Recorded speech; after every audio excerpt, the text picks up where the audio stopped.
Hi guys, today I'll be talking about battle system codes. This video will be divided into two parts, devising a battle mechanic and actually writing the code for it. First, devising a battle mechanic. This was the hard part because I had to think of a unique and exciting mechanic that also fit the theme of my game.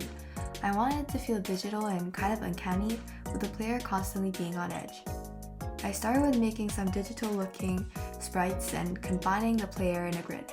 I just thought it'd be fun to work with because the limited movement, reaction time, and strategy often come to light. I made the sprites bright red against a dark background. The player is supposed to fight a bunch of errors in the world, so that's why I made that choice. And I made a simple movement code that allowed the player to move on the grid.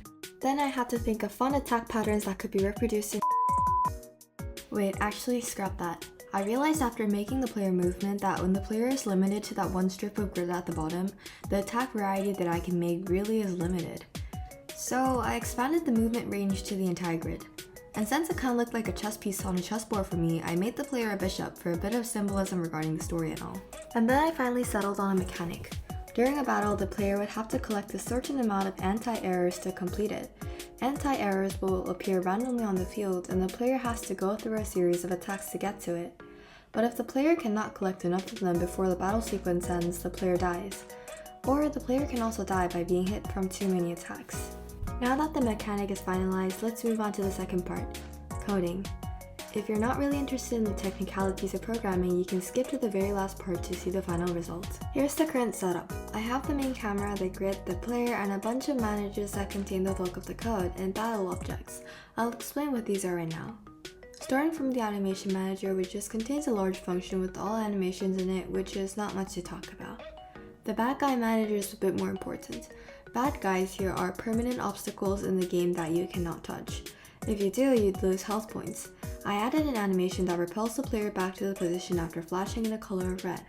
And since each battle would have a unique arrangement of bad guy obstacles, I have two empty lists that can be filled up by each unique battle script. The reason why I had a separate list that can be filled instead of just accessing values from the unique battle script, which is the script I use to store attack patterns for each individual battle, is because of the player movement.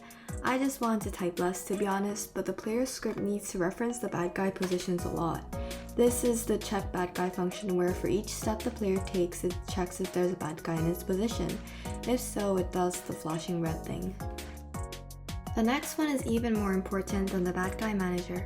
The battle object manager triggers the correct unique battle script when the battle scene is entered.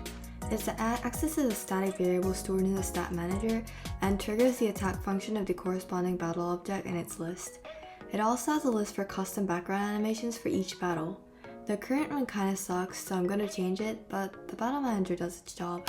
The next one is really important. It's the stat manager, which stores all sorts of variables related to health and the unique battle number that identifies which battle the player is in right now.